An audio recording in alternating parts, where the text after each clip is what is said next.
Ay isang mapagpalang araw sa ating lahat, mga ka-Tiger. Nandito tayo ngayong seminar sa anti-drugs campaign.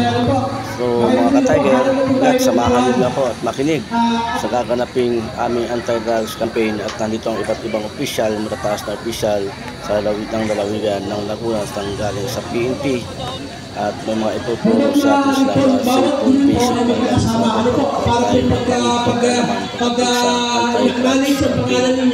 So yan mga ka-Tiger, panoorin sa matapos upang makita at makilala ninyo kung sila sino ang mga opisyal na ito. Narito ngayon ang pang-seminar sa ating lahat.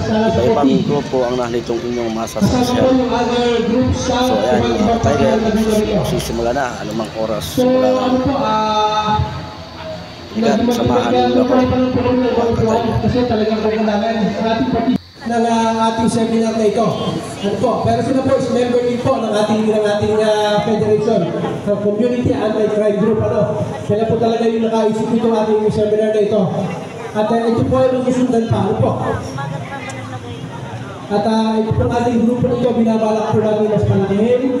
Gawin po natin ang confederation ng buong Laguna. Ano po? Marami tayong plano.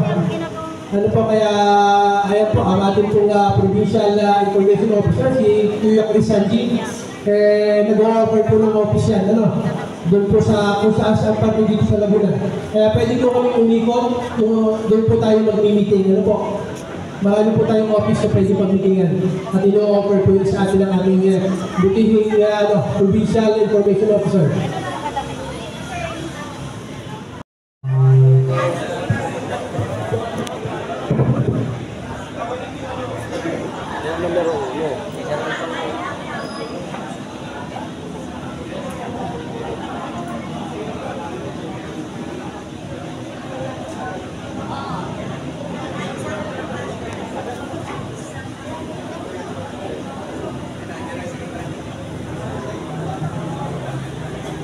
Kita-kitaan po.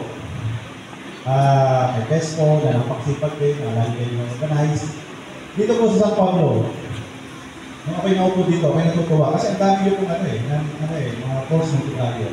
Sa katunayan po, bawat gabi, kasama ang aming SWAT, yung sa inyong grupo. At natutuwa ako dahil napakasipag nila. Marami po tayong mahulog dagat sa mga checkpoint, mga motor, mga kasatana sa gabi. Alam ko naman po kayo magkakambala din. Yung tahimik na gabi, lalo na po yung mga motor, mga ingay. Tama po ba ako? Diba? Sa masakit sa tayo na yun. Ganun po ba?